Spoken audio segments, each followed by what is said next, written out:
right, listen, we back again. Listen, this is the first episode of the High Performing Leadership Podcast of 2026. We was talking about it last year. We said, B, we gotta just push it, let's hold on it a little bit. And a little bit now. It's right now. This time is now. We got a young brother here who is an entrepreneur, a father, a former athlete, a real leader, a real go-getter. And we're gonna dive all the way into who he is, what he represents, and how he carried it, man. So that way the world can continue to know about more leaders, athletes, and go-getters who perform at a very high level all across the world. Yahmir Wilkerson. What's up, brother? What's up, brother? Listen, bro. First and foremost, bro, I need you to just tell the people who you are, what you're about, and how you carried it so far in your life, bro. Okay, so right now I would say I'm Yahmir Wilkerson, and I know Yahmir Wilkerson a lot more now than I once knew before. Okay. What I'm about and how I'm carrying on an everyday basis is I'm putting on for my last name. I'm putting on for the family that has created me and brought me here, and my everyday goal is just to how I can push that family further down the line. Yeah. You know, just the generation that I come from, we were always pushed and pushed and pushed to go and get better, to do better. You know what I mean? So that's what I'm about every day. Yeah. I'm about striving and changing the dynamic of my family. Put on for your last name. Bro, so I love people understand that aspect because the Henry Fords, Yeah. the people who at that like super 1% level, like their last name is in the forefront. 100%. You know what I mean? So that goes a very, very long way, bro. So I want to just jump right into like the work here, right? Let's get to it. So, boom. High school. Quarterback. Yeah. Run down your stats real quick, man. Run down so people know what's what, man. I think run it down a little bit. So in high school, my stats, I believe on a career I did like 60, anywhere from like 64 to 6,800 yards passing. 79 is the exact number of touchdowns I threw. 79. How 13 many years did you start? 3 years starter. 3 years starter. 3 years starter. I played in a couple games as a freshman. I started one. But yeah, I think I did finish with like a 60% completion rate. So, yeah. And you was on that team with Micah. 100%. Micah, Yeah. Quan. Yeah. Micah, Quan, there's a whole bunch. Donnell, Joe Davis. Yes. The Yeah, camp, like, yes. Yeah, Yes. I mean, Damian Barber, Trayvon Baltimore. It's a whole bunch of people. Whole bunch. Just, I can like we Yeah, got one of y'all was those- heavy. Y'all that team was real. Like that, those, yeah, like you how had to those run. rosters was and like those 05 Yeah, to 07s yeah, where yeah. you can just name a whole Yeah. it was deep. And you graduated what year again?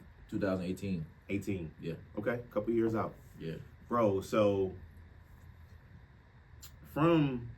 first off, how did you lead a group of so many heavy hitters? So, I mean, and I say that because as a point guard, we had a conversation before. Yeah. As a point guard, as a quarterback, like you have to know how to carry it yourself, but also lead others in a way that makes them still feel superior so they can be who they are as well. Yeah. So how did you manage like that team of heavy hitters like that with Micahs and Quans and we talking about Micah Parsons Right. and the whole list of Camp Brother. We talking about a whole list of real heavy hitters of guys who went to high levels and during their high school tenure was really, really high level performers. 100%. How did you manage that? I think it was by time we got to that point in our lives where, you know, we're playing for state championships and stuff like that, like that role was already instilled in me 10 years before that. Got you. You feel what I'm saying? So, you know, we all grew up as Harrisburg Packers. We all True, grew up as true. unity and discipline. We all grew up as don't be good, be great. Yep. You know what I mean? And with that being said, I was never the most talented guy, but, you know, I had, you know, Charles A. Chisholm, that's my uncle. I mean, he started the Packers, so when I came down there, it was already Coach Chiz. Coach Chiz is your Right. uncle. you're going to be a leader. You have nothing else to do here but be a leader put that together and be a hard worker. So you have a lot on your plate. As a 5-year-old, you're running a lap and you get stopped. You Coach Jazz's nephew? We ain't letting you do none of that. No, let's go. Wow. So, you know, not everybody has the same mission. You can be a 4-4 runner and catch crazy and make somebody miss, but is it for you to be able to tell somebody else that may be better than you? No. We going higher. We going better than this. No, you got more. I know you nice, but I don't like the way you squatting right there. I don't like the way how you 4'4" and you getting beat by somebody who 4'8". You ain't pushing yourself hard enough. Not everybody's willing. No, not everybody's built to do that. Yeah. It's one thing to perform, but it's one thing to keep the performers in check and let them know, let's go. It's a totally different dynamic. And it's another level of respect that they have to have for you. Yeah. Because of the way, and they gain that respect because of the way you carry it. 100%. Bro, so leaving high school, big time quarterback, great teams, championships, state runs. What was next? What did you think was next for you? It's crazy. I was just having this conversation with Micah the other day. Wow. Right? And one thing we talked about was signing day. Now, I'm signing to IUP, right? And this is after I get the Howard offer. And the day I verbally committed to IUP, St. Francis offered me. And I'm like, I ain't going to St. Francis just because it's D1, like we all trying to chase. Like, I like what IUP sold me.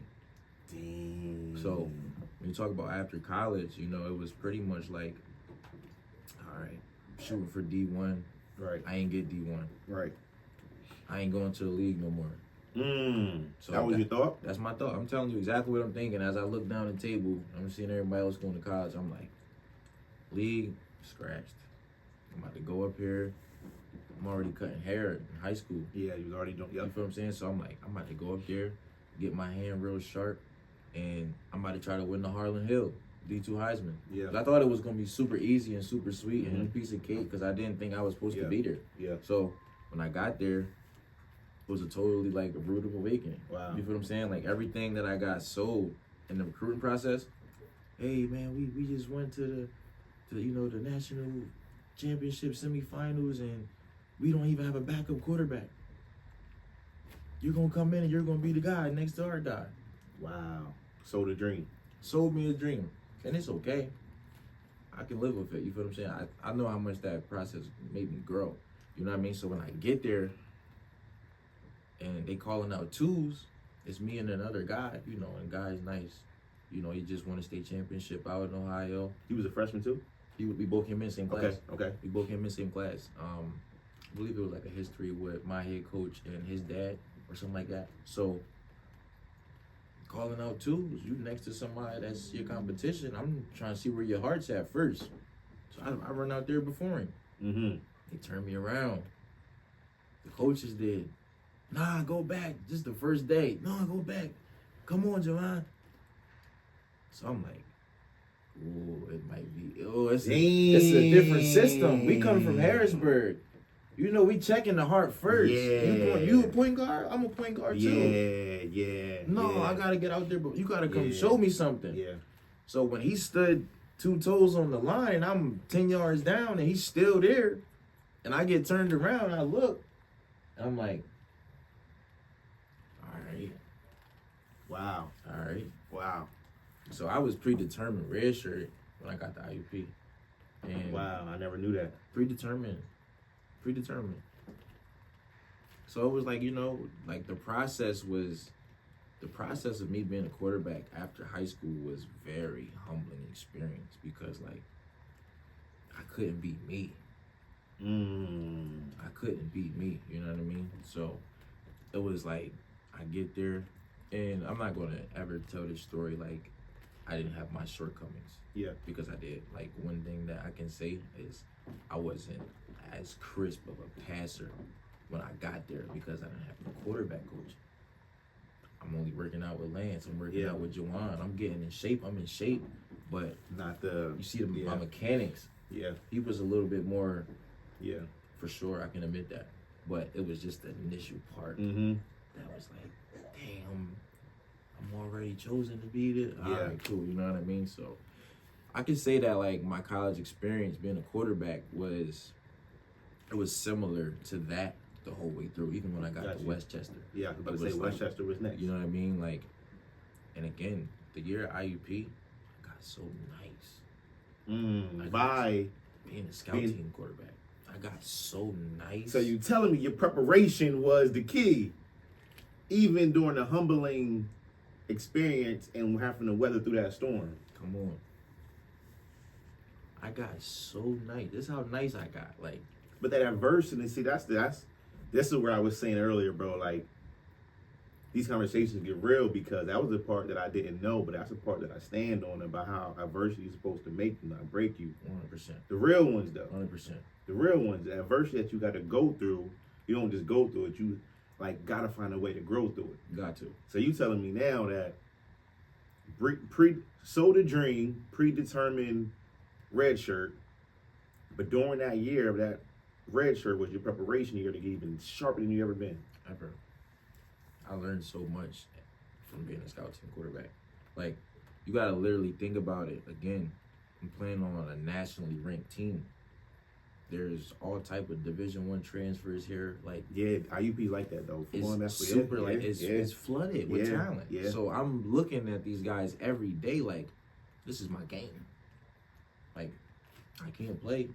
I gotta go cook these ones every game with threes. Every day. Ooh, yeah.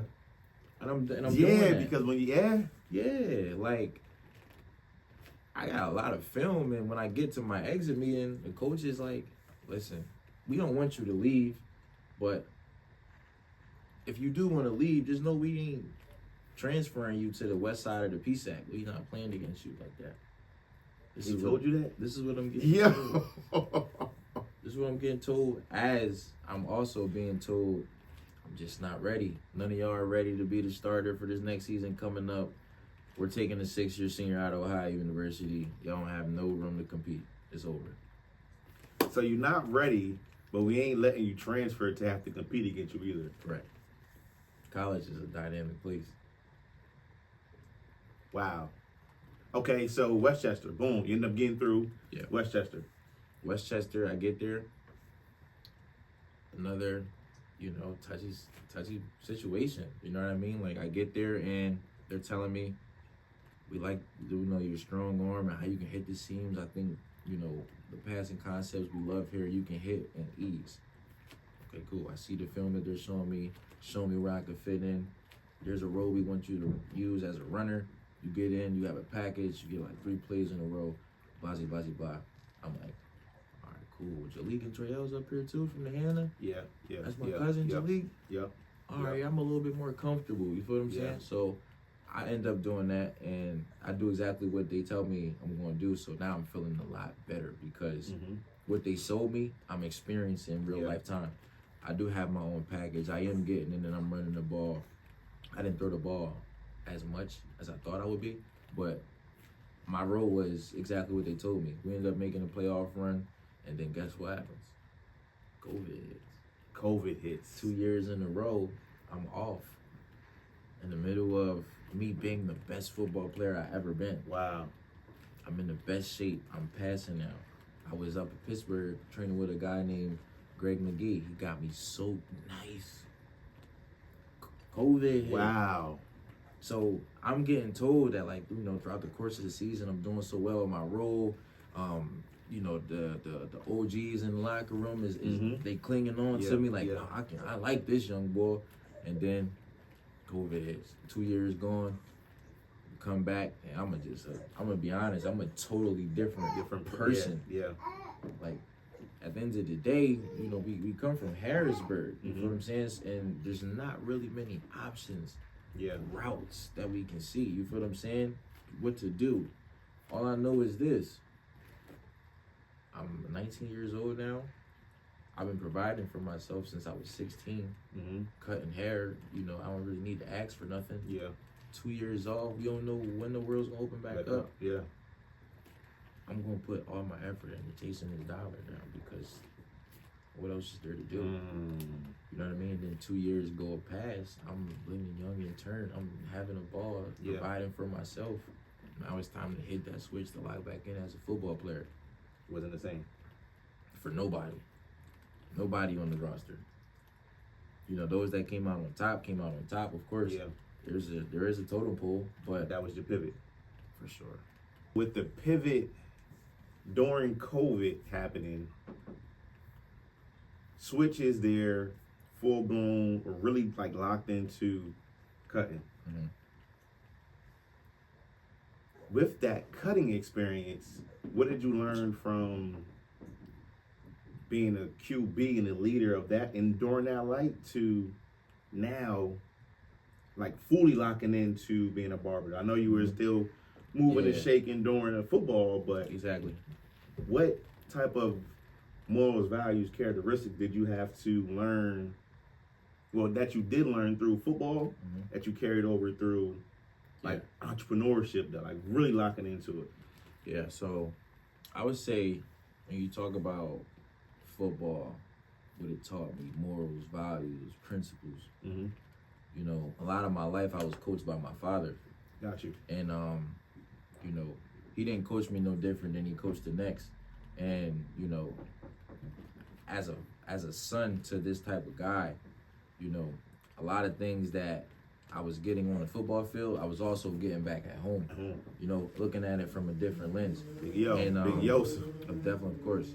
So with my dad being my coach, and you know, he's always instilling manly morals and manly principles and stuff into me. So the way that football connects to, you know, how I maneuver in the world of barbering is, first and foremost, we're not getting out there if we're not competing at 100%. Yeah. We're not getting out there if we going out there to, you know, be friends with everybody. We not, that's not what, you know, Coach Yo's teaching at the house. You know what I mean? So, you know, again, with me not growing up and being the most talented or the most skilled, the fastest, the strongest, somewhere in between all that. You gotta outwork somebody. Yeah, man. You know what I mean? So, and that's the norm. I'm glad you mentioned that though, because it ain't always the people who have the most talent that like learns to figure things out, even like through life in general, not just sports, 100%. but those ones that have that foundation of a work ethic. Yeah, we're gonna find a way to prevail one way or 100%. another. Whatever pivot we gotta make, we're gonna find a way to prevail. Yeah. So that was really it, and I feel like, you know, even in anything else I do, like with my clothing line or making music, it's still the same. Like, I'm gonna be the same me regardless, because of that foundation that I have from my father, and you know what I mean, like that. So like even my mom, the hardest work I know. So you were able to grow up with a mom and dad. 100%. How did that play a role on shaping who you are? Man, you know, when I look at the dynamic of coming from a mother and a father, you know, they were never together my whole life. Oh, okay. Yeah, no, my parents weren't together. Got you. You know, I got a chance to live in like 3 different spaces at once. You know what I mean? Like, I'm at my mom's house. I'm at my grandma's house because my mom working hard every day. And then on the weekends, I'm at my dad's. Then I'm back. You feel what I'm saying? So it's like this. Wow, yeah. I'm getting everyday experience. I'm getting an everyday experience from 3 different dimensions, basically. For real. Like, my grandma's house ain't my mom's house. My mom's house is not my dad's house. You know what I mean? So I'm picking up stuff on 5th and Woodbine. I'm looking at stuff on 5th and Woodbine. 5th and Woodbine, right in the middle of everything. That's a little different. You know what I'm saying? Yeah, so it's like, all right. I go to my mom's house now. It's like, all right, we ain't seeing too much outside. We pretty much inside, you know, doing stuff with my mom. Then I go to my dad's house. Now oh no, it's a drill sergeant around it. I mean, so it's just a little different. You know what I mean? Like, when you talk about what shaped me into being the person that I am, man, like, you know, I would have to just point the finger to my family and how that molded me. They said it takes a village to raise a child. 100%. Like, you know, to go in a little deeper about my family, you know. That's what I was about to go right to it next. It's so much similar to the average person, and they probably wouldn't even know. You know what I mean? Like, I'm pretty sure there's a kid walking around going through everything I seen. Yeah. And, you know, the things that I seen coming from just like 3 generations, 4 generations in one crib. Yeah. One crib, 3, 4 generations. There's never nothing in the fridge. Who ate my last sausage? I'm pissed. Now it's a family fight. Like, you know what I mean? Like over a sausage. I'm telling you, that's how petty it can get in that crib. Yeah. Like, it's you know, when I talk about my family dynamic, like, we literally, me and my brothers and my generation, we literally trying to like do something to save the bloodline. You feel what I'm saying? Like, that Wilkerson line strong too, though. Yeah, and you know, like, again, like with like the Wilkerson side, like, you know, my dad was always in my life, but I really grew up uptown in a Corbin Oliver household. Got you. Know what I mean? Got you. Corbin Oliver, that's my grandmother's side. And then you got Chisholm. That's my grandfather, Coach Jeff Chiz. That's the mother. That's the father of my mom. You feel what I'm saying? Got you. Okay. So exactly. So, you know, when you talk about having the access to a Coach Chiz and everything is so kosher sweet, and then you gotta go back uptown where everything is all hoorah, hoorah, and then you gotta go to the Wilkersons where everything's strict. It's like, I'm so dynamic of a person, like, it's hard to really call anything, you feel what I'm saying? Because at the end of the day, I've really seen some toxic things in my life. I really can be terrified for seeing 7 missed calls because I knew how toxic it can get in my family. You know what I mean? But at the same time, growing up in all that survival stuff, I've been loved for real. I've been loved for real. You know what I mean? Like, I know what it feels like to be loved unconditionally and genuinely and passionately by these same people that have, you know, caused me to see things that are really traumatizing. You feel what I'm saying? So, so as we talk about family, you a father yourself. 100%. He's right over there. What's the biggest, or maybe top 2 or 3 lessons that you want him to have, like, through you, though? Like, through you. Like, like, he's gonna see this when he gets older, and that's why I love being able to have a conversation like this, because this stuff is forever green. You know what I mean? So when he gets older, he's gonna be able to look back at this and listen and hear this message, though. I'm gonna tell him exactly what I want him to know when he gets my age, right? What I want my son to know, I would want him to know that to never forget who you are. And I mean that in so many different ways. Like, biblically, understand you are nothing short of the Son of God. And he tells you that. Now, you're the Son of God, you are a God, you're gonna be slain like kings and queens. Take pride in that. Take pride in that, understand that wisdom is gonna be driving you forward. It's the wisdom. I love that, bro. It's the wisdom. You gotta chase the wisdom. Like, the pivot is always about wisdom. You get stuck in the cycle of doing things, it burns you out. You gotta go find some wisdom to keep you going. Chase wisdom. Know who you are, chase wisdom. And, you know, one thing that's real big when you talk about a bloodline, right? I had the opportunity to be raised by strong religious women, right? And, you know, nowadays there's all types of religious versus spiritual and all that type of stuff. You know what I mean? So, only thing I can speak on is about how I was raised and what I know. Now, these religious women are the most spiritual people I know. So, they can tell me, no smoking, no drinking, no fornicating, right? No smoking, no drinking, no fornicating. And I'm hearing this since I was 5, and it takes me to 25 to understand what they're saying. They're telling me exactly what has plagued my bloodline for so long. And, you know, me personally, I just came from a season of having to deal with my, you know, with my actions. The karma spent the block on me. Wow. So the last thing Hold on, we can't fly by that one. The karma spent the block. 100%. 100%. Now, you know, if I was raised, it's nothing to, you know, they knock that karma knocking on the door, and, you know, you stand 10 toes through it all. You know what I mean? So I think the last thing I would want my son to know from me personally is that, you know, while we chasing this greatness on life, while we chasing this greatness to push the bloodline forward, understand where you're vulnerable at. You know, like at a young age, being lustful was praised. Yeah. To me personally. Yeah. Pushed on. Oh, you ain't getting no. Yeah. I got more. Yep. Oh nah. Yeah. That was what was cool to me. Yeah. Yeah. And you know, ultimately being cool, having access to this type of stuff, it set me back. You know what I mean? Too much access can set you back at a young, early age when you're not even mature enough to understand what type of access you have and how it can be controlling on your life and your actions. 100%.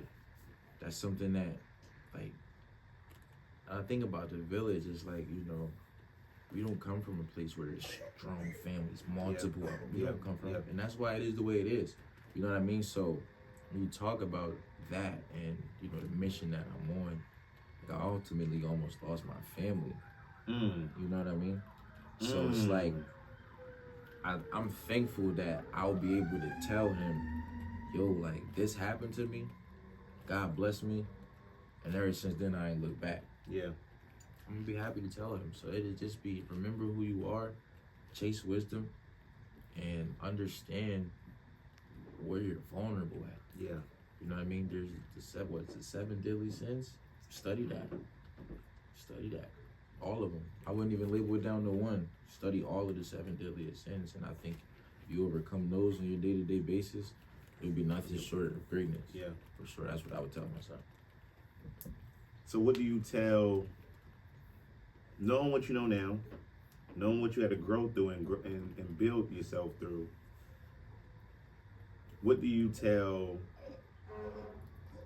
like, the athlete though? What do you tell you, like, the younger self as an athlete, knowing what you know now about, like, choosing the right college, and then growing through NFL not happening? Because I feel like so many athletes, and now more than ever, I feel like rightfully so. Like, if you working, like, you like really have to, if you really into a sport, you, like, it's a lot of money to be made now. Like, what's happening, I get it now, because it's like, it's too much money as a 6th, 7th grader at this point who can get NIL deals to not go all in on 100%. A dream or a goal, right? But along the way, you said you was cutting at 16. So you had a plan that could work regardless to help you keep growing, right? Yeah. So what do you tell a current athlete now, knowing what you know now about, like, life after high school in general? Because NFL ain't promised, D1 ain't promised. Yeah. What this coach is telling you to get you onto their campus ain't promised. What do you tell that young athlete today? Well, you know, being as though I have been around kids for like the past 3 years, I've been coaching and mentoring and stuff like that. I always just try to get them to understand that nothing is promised at all. You know what I mean? So, are you familiar with the conspiracy to destroy black boys? Yes. Yeah. Yes. Dr. Kwame Kwanzaa. He breaks it down. He's like, Michael Jordan, he's the baddest basketball player on the planet. Now, he got one position, being chased by 1 million brothers for 15 jobs that only last you 3 years. Heavy. You do that math, it's heavy. Like, yo, like, heavy. It's really a 1% chance. You get 15 spots. You get 99 spots on the roster. So I would break it down to him like, there's nothing wrong with not being a 1%er. Like, it's a 1% out of 100 that you make it. Yeah. You play college football at any level, 7%. Yeah. You know what I mean? Like, understand that this is a class of people that they're selected. It's selected. Select few. Yeah. Understand that. First and foremost, understand what you're working towards. And then from there, you know, when it comes down to making decisions, just understand that because one of your dreams and fantasy jobs didn't land, doesn't mean you're useless in this world. Hold on. Just because a fantasy job doesn't land doesn't mean you're useless. That'd be the worst thing you can tell yourself. That'd be the worst thing you can tell He yourself. said just because your fantasy job doesn't land doesn't mean you're useless. No way. I had to say that for the people who missed that one. Yeah. Cause that's a real gem, bro. That's a real Like gem. I've seen and we've seen people who don't get to that certain level and it's over for them. Yeah. You know what I mean? Yeah. They crash. Like it's Literally. They have nothing else to rely on. They have nothing else to who they are as a person outside of sports. Yeah. And, you know, one quote that always is going to stick with me. I remember my brother's graduation of Kushtown, watching him graduate. And forgot the title of the lady who was speaking, but she's speaking and she said, I just want you guys to know something. Quitting is okay only if it's followed by redirection. Oh, that's a gem. Now, at this point in time, I'm playing football actively. I'm in college as well, and it's not going my way. That's it. Ding. Struck right home. Quitting is okay, as long as it's followed by redirection. Now, I'm in school for kinesiology. My plan at the time is to, you know, come home, land a job in the school district, work under Coach Cal, become the athletic director. That's what I wanted to do since I was a senior in high school. Yeah. So, with that being said, it's like, if I was to tell a kid how they should be going about things today, it would be different than what I thought at 18 because it's a total different plan. Dynamic, yeah. Like, there are kids walking around with millions of dollars 100%. before they even become a pro. 100%. So, if I was an 18 and I knew that, I would have turned it up to a whole different level. Yeah. Like, I would have looked at it different. You know what I mean? Like, you got these kids nowadays looking up to rappers and, you know, entertainers and streamers and stuff like that now. You know, those are all cool, but those are all, like, again, 1%er. Yeah. You gotta really get Yeah. picked for that type of stuff. Yeah. So, understand that you need a plan B. I would never forget being in elementary school and the teachers used to be like, well, if you want to be a pro athlete, you better have a plan B. And, you know, parents used to be like, oh, nah, don't be telling him he's gonna make it. He's gonna make it. You hear stuff like that and you start to just pick up on that personality and you shortchange yourself as a human being, as a person. Keep going, bro. Because you're selling yourself a dream, and if that dream doesn't happen, like we seen it happen to a whole bunch of people who weren't 1%ers, and you come home and you amongst the people who you thought you was just so much better than. All right now, understand you're gonna need to have some respect while you're on this journey, because you're gonna have to come back through a bridge that, you know, you might have ultimately looked down on because you thought you were a 1%er. You know what I mean? So I would just, you know, let everybody know, the kids, the parents who are raising kids that want a potential pro basketball player, football player, baseball player, understand that it's a game. First and foremost, there's principles that you take from the game that can help you in the real world as you're working. Understanding teamwork, understanding do your job, play your role. Take the principles from these games and you apply it to everywhere in life. Like, I never got the starting job in college, but guess what? I got the starting job with my girl. Yeah. I got the starting job with my son. Yeah. I got the starting job with my It business. all correlates, yeah. You know what I mean? I can take these same principles and apply it to everything I'm doing in life. Bro, so I'm glad you mentioned that, because that's something that I told myself this year I'm taking pride on speaking on, right? Because people do say that often, like, put all your eggs in one basket, right? Go all in on one only thing. Right. And I learned a couple years ago, like, as an entrepreneur, especially being in it now for 14 years myself, I'm like, yo, if I only trained boy basketball players, I wouldn't be, like, there was no way. If I've only trained only girls, it'd be like, no way. If I've only sold t-shirts, it'd be no way to now be a global brand, right? So I came up with the ideology that I don't even know one billionaire who has only one stream of income. I don't know one millionaire who has only one stream of income. So that ideology, I think, I've grew to call it an ignorant ideology to say, put all your eggs in one basket.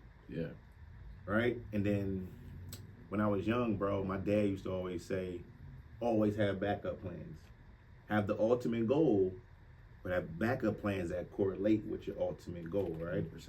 So on this joint, in the book, my backup plans to always become successful. So A to Z.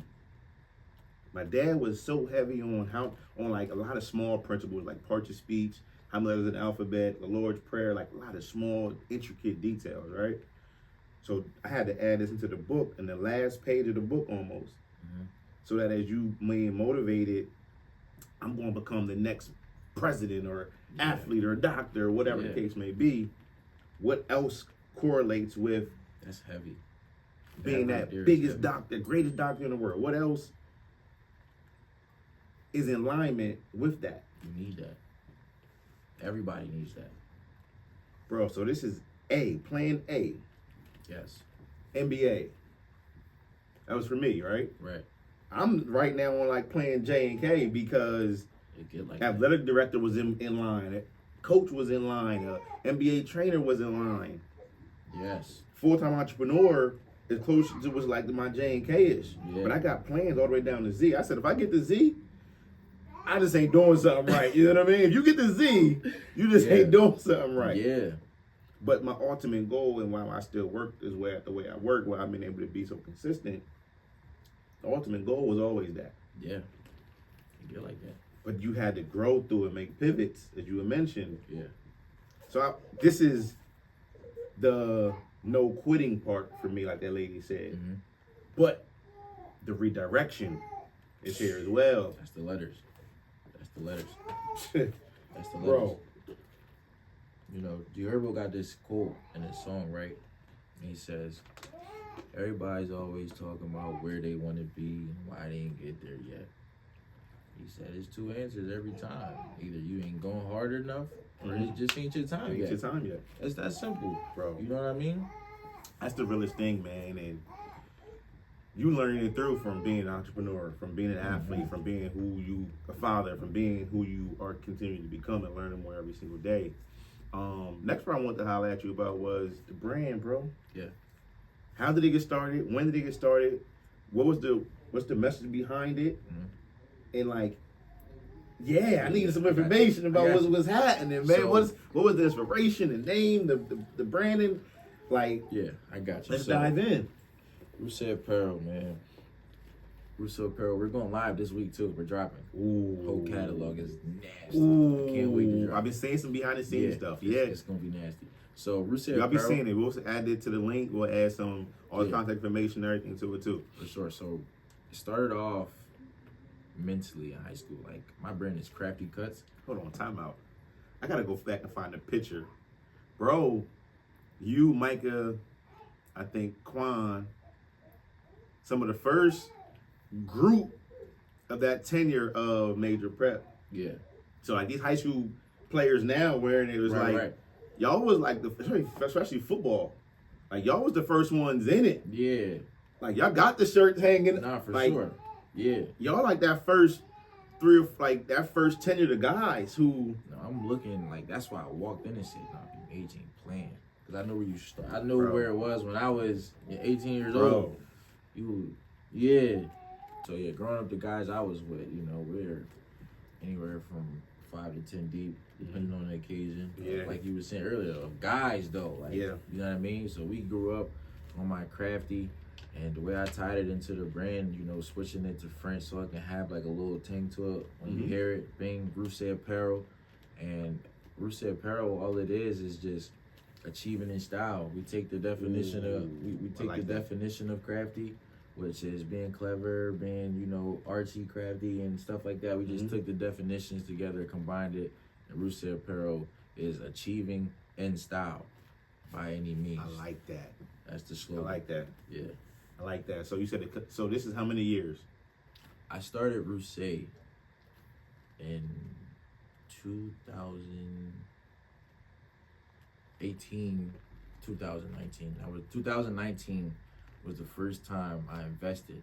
The brand was already mapped out in 2018 though. I'll never forget being in health class in college. Yeah. I had this, it was a long lecture class. It was like 3 hours right after practice, 4 to 7. I'm sick. That 4 to 7 class. Learning about nutrition. Learning about nutrition. I'm drawing on a piece of paper, and I'm drawing out my logo. And I didn't lie, I was dozing off in the class and everything. Yeah. She taps my shoulder. She said, "What are you over here drawing, doodling on this paper?" I'm like, "This is about to be the new logo of my brand." That was the monkey face, the first original face, the monkey RUSE face. Yep. Now I chose the monkey originally because it was a clever animal. It was very intelligent, and it was very strong, passionate about the things that they want on a day-to-day basis. So I took that and ran with it. Like, all right, achievement in style, go getter, go get it, smart, clever, crafty. I'm gonna go with the monkey. We're gonna go RUSE, and everything's completed. Yeah. That's how it all started. Damn. Now, another thing is, I think is important that I share about this is when I got the green light to go, right? Now, being a clothing line is no surprise. I mean, you know, being a brand owner, ultimately. Yeah. Because I grew up seeing my mom sketch out things. Okay. Now getting into it. Yeah. I grew up seeing my mom have a sewing machine and make things look really, really nice. So that plant was seeded a long time ago. But the conversation I had that really made me go was I'm cutting somebody's hair in college. He's a Philly dude, and he was wearing his clothes, but I seen other people wearing them on campus. Yeah, okay. And I'm like, yo, whose stuff is this? Because I keep seeing it. I ain't never seen it a day in my life. He like, it's mine. He chuckled and laughed like, it's mine. I'm like, yeah. These is your clothes? Dude named Josh out of Philly. Okay, shout out Josh. Shout out Josh out of Philly for sure. He run the velour. Fire. Yeah. And I was like, yo, like, I was thinking about doing it. You know, my mom, she been trying to do this since I was a kid. He like, nah, bro, like, I got you. And he was like, you know, like, I have to pay to play though. Yeah. You know what I mean? So like, I ain't gonna lie, like, I kind of got the game from him for real. Like, as far as in how to do it. Like, he never gave me his manufacturers or nothing like that, but he told me where he found his manufacturer. Yeah. You know what I mean? So that's funny, bro. Because I don't think people realize there's some things that aren't gatekeeping. No, what? Right? There's some things that are gatekeeping and some things that aren't gatekeeping. 100%. But when you work hard to find like the right, especially in this industry, when you work hard to find your own right manufacturer, bro, like that's hard to give away. It's hard to. Like you can give almost everything else away. Yeah.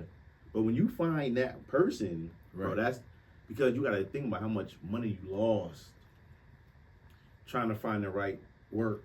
I was just trying to explain this to somebody. I'm like, people hit me up all the time, and I don't feel no type of way for admitting this. Like people hit me up all the time. Yo, bro, you think you can swing me your manufacturer? You ain't never buy nothing at RUSE. That's where I'm about to come back around to. You know what I mean? Like, me personally talking to you, I see what you're about. So I would have no problem with we on the same mission. It's different. Yeah. You really motivate me in real life. You really support me in real life. I got you. You feel what I'm saying? But when somebody who doesn't understand that, yo, I just scraped up my last $500 from college and I put it on these t-shirts and none of them sold. I had to give them all out for free. Yeah. If you don't know that that's how this started, you know what I mean? Like, it ain't even really nothing to talk about, because now, like, you just watching what I got going on, and now I'm starting to think that you think that, like, I'm open to competitors. Yeah. And I really don't even do what I do for competing, but you don't even support what I got going on. You just know that I got access and you trying to come use it. You know.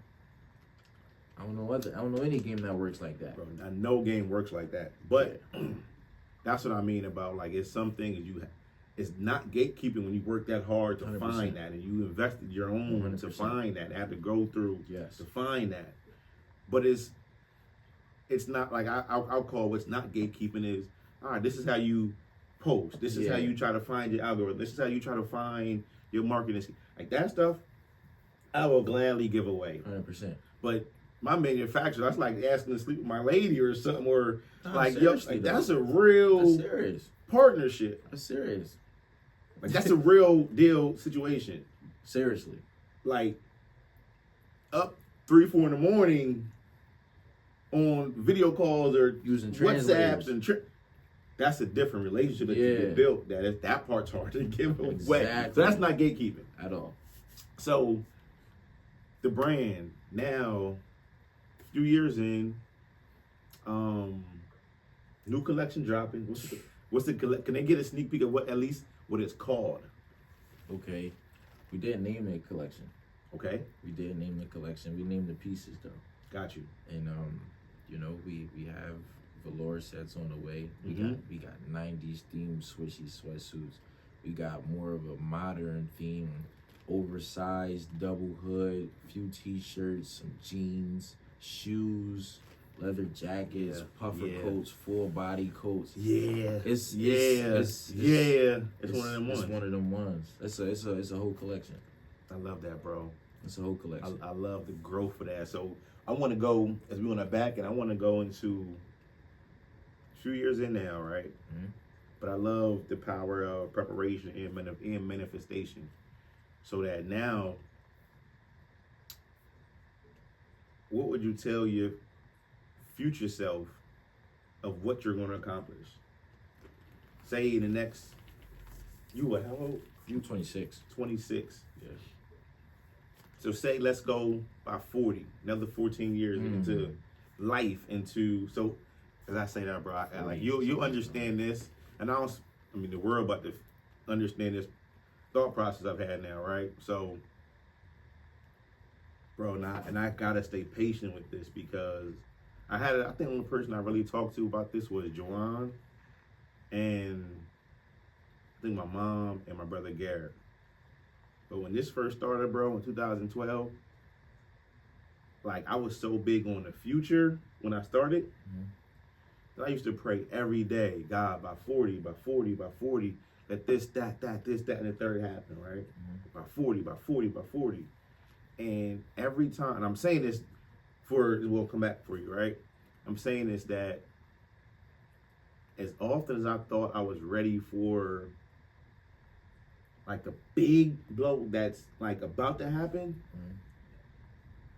I've learned that you really got to go through the steps of everything before the big blow happens, bro.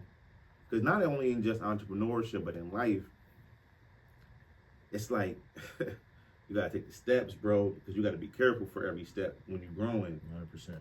Because there's things that if you take an elevator up too fast, like, you miss so much of the process. And for me, I never hopped into this for instant gratification. I was always been a delayed gratification type dude. Right? So I used to always say, God, by 40. And every time I would think that something, like a new level would hit, I'm saying, God, I'm ready for that big blow. But then another, like, medium size level would be presented, I would step into. And then something happened, I'd be like, yo, I didn't know how busy I would be when this happens now, because $100 problems is different than $500 problems. $500 problem different than $1,000 problems. 100,000 different than 500,000. So it's levels So I'm like, okay, say patience. That's what really taught me my patience into like life in general at this point. But I also know that, dang, 40 is only 2 years away from me. Mm-hmm. But I've learned so much along the way that I'm like, man, I learned so much grit, fortitude, resilience, preparation, patience, weathering the storms, the highs and lows. And I'm like, man, I'm going to be ready. Yeah. But each season, each year, I've seen more and more growth, right? So I'm saying that to say, keep going, for one, for you, bro. Mm-hmm. But then I spoke on what's happening in real life now 14 years ago, 15. So I'm like, as people ask me, am I surprised what's happening? I like humbly be like, nah, I'm not, because I've really been doing this, right? So there's no time limit on success. There's no age limit. We never know when our ultimate blow is going to happen. But I've also learned through my cousin Dre, who got a brand called Endgame, that there's never an end game. Mm-hmm. Because once you hit, say we hit our first million, we're going to want the second one. Right. We're going to want the third one, the fifth one. Then we're going to become billionaires. It's never like an end. Yeah. Right? So at least I want to hear from you, bro, is like almost speak to yourself of what's going to happen in these next, say, 15 years of your life. You know, I think about this every day, right? Here we go, bro. This is the land of plane right here, bro. This is where we land the plane at, bro. In 15 years of time, I'll be 40 years old. You said, right? So in 15 but years. That's still like, I'm sorry to cut you off, but like they also say for black men in general, I guess, that 40 clip is like a whole other level of life hits. Yeah. If you prepared for it. Right. But go ahead. And I'm a firm believer, bro, in that, because I'm gonna tell you what, I turned 25 and life changed. Not my life. That's one of them life changed, though, bro. Life changed. The way I see it, the way I view it, the way I feel it, totally changed. Totally. But 40, man, you know, I used to always answer these questions. Oh, I'm gonna be rich. I'm gonna be rich. I'm gonna have so much money. I'm gonna be mansion, millionaire. Nowadays, it's like, I'm chasing that million. I'm chasing that billion. But I really want 40 to be so peaceful. 40 to be so peaceful. I want 40 to be so autopilot. And not saying that 40 is old or nothing. It's I think 40 is young. It's just the level that we speaking on for who we are. I think 40 is so young, and I feel like there's so many people that hit 35 and be like, oh, I'm so old. Exactly, bro. It's time to turn it up. We gotta keep grinding. Mm-hmm. So 40 to me, I'm thinking I'm gonna be knee deep into the game of capitalism. I think I'm gonna be shoulders deep into the game of spirituality and what it takes to be happy and peaceful. Yeah. So I think in 15 years, my son will be 15, 16 years old. I'm telling you. I'm well off. My family's at peace. My son is probably playing in one of the highest institutions of sports and in school, and he's getting ready to be in college soon. Mm-hmm. I'm going to be feet up, laid back, full-time entrepreneur and asset managing. You heard it here first with that one. Yeah. Bro, so as we land the plane here, right? What's also like a message you want the world to remember you by, bro? So again, we never know when our time is up. But I know for me, it's like when our time is up, bro, I want people to know to stay focused, remain humble, and keep working. Yeah. That's what I stand on. People talk about major prep, they talk about Brian Majors. He gonna tell you, stay focused on your dreams and goals, remain humble as you achieve them, and keep working to achieve more, right? Mm-hmm. So when I go, I don't want no sob story. I don't want no sad, like, going away. I want that joint to be a major prep party, everybody lit, everybody turned, having a great time, right? Yeah. That's what I want the world to, like, remember me by. So for you, bro, what is something that you want the world to remember you by and followed with, like, a message to the world, bro? Yeah. Well, it'd be hard for me to try to think of something, right, and tell you this is what I want the world to. So, like, I feel like my impact on the people who genuinely know me, the impact that I have on them. If I was to go today, I know deep down they're going to be able to tell themselves, man, Yahmir wanted better for me. So that'll be my goal, is to always remain in a state where you're climbing to get better. Climb the ladder to get better while you're on this journey of life. And better can be in anything. Anything. Become the best hard worker you can become. Become the best entrepreneur you can become. Like, find some inspiration and hawk it down and then do it again. Find some inspiration, hawk it down, and then do it again. Get the wisdom to, make you elevate in life. Be better. Test yourself. Don't ever be afraid to really challenge yourself on your day-to-day basis, because that's the growth. That's the journey. Bro. No, I told y'all this was going to be a hitter. I told y'all. So listen, bro, one more time. Let everybody know how they can find you. Yeah. The website, again, we'll still tag it, but let everybody know where they can find y'all. So you can follow me on Instagram, RUSE Apparel, Crafty Cuts, Yahmir Wilkerson, 1_. I'm on Facebook, also Yahmir Wilkerson, and the website for the merch that's going to be dropping this week, ruseapparel.store. Bro, I appreciate you, man. No. Listen, that was another one, the High Performance Leadership Podcast. Yahmir Wilkerson here, entrepreneur, father, go-getter, leader. Listen, y'all know what it is, man. Let's do it. Another one just happened. Stay focused, remain humble, and keep working, keep working, keep working. Most definitely. Woo! That was some heat. Yo!